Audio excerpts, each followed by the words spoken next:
सुबह की शांति हर दिन कोई बहुत अलग नहीं होता, फिर भी हर सुबह एक नई शुरुआत लेकर आती है। जब घर अभी शांत होता है और मन पूरी तरह जागा नहीं होता, उसी समय मैं अपने दिन की शुरुआत करती हूँ। बिना जल्दी, बिना शोर, बस एक गहरी लंबी सांस।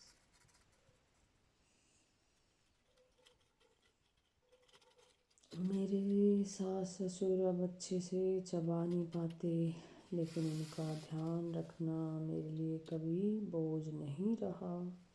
फल धोते हुए, सब्जियां कद्दूकस करते हुए मेरे हाथ काम कर रहे होते हैं और मन प्रार्थना कि उन्हें ताकत मिले और थोड़ा सुकून भी। एक पूरी प्लेट सिर्फ खाने की नहीं होती, उसमें इज्जत होती है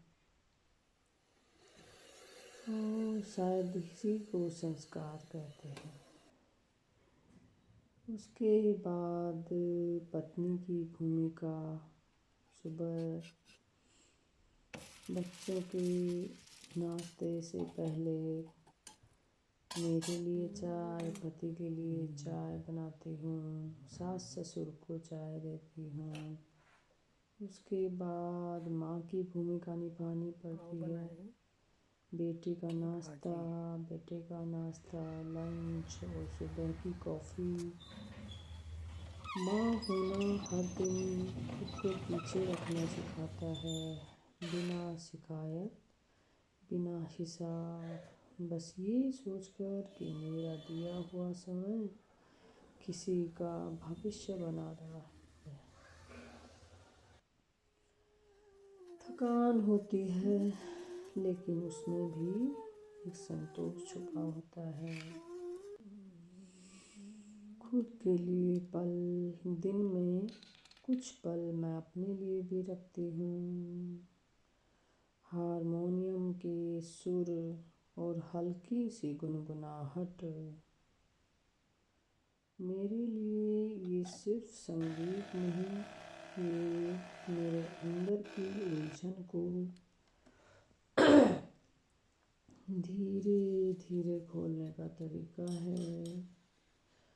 जब सुर सही लगते हैं तो लगता है मन भी सुर में आ गया है। हारमोनियम के साथ कभी कभी गुनगुना लेती हूँ, बहुत अच्छा फील होता है।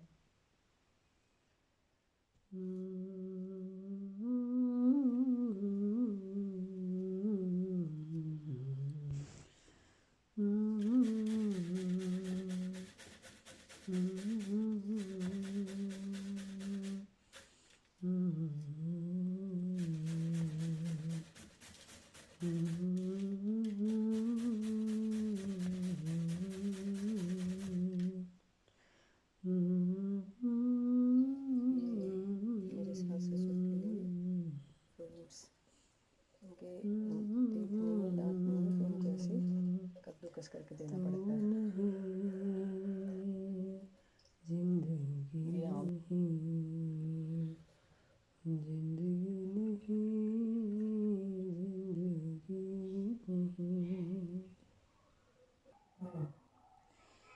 सिखाना और सीखना बहुत ज़रूरी है। शाम 4 बजे के बाद बच्चों की ट्यूशन, कॉपी, किताबें और सवाल सिखाते हुए मैं अक्सर सोचती हूँ कि हर बच्चा बस थोड़ा सा धैर्य चाहता है, और शायद हम सब भी जब किसी को शांति से समझाया जाता है तो भीतर कुछ अच्छा सा महसूस होता है। दिन ढलते ढलते शरीर थक जाता है, लेकिन मन पूछता है आज क्या क्या संभाला, और जवाब आता है बहुत कुछ। जो अधूरा रह गया था उसे कल पर छोड़ देना भी एक कला है। आत्मा की बात। रात को दिया जलाते हुए मैं बस इतना सोचती हूँ कि मेरा दिन बहुत बड़ा नहीं था लेकिन सच्चा था। अगर आपकी ज़िंदगी भी कुछ ऐसी ही है तो यकीन मानिए आप अकेले नहीं हैं। यही था मेरा सादा सा दिन, बिल्कुल सिंपल सा दिन। धन्यवाद। Soul frequency, thank you.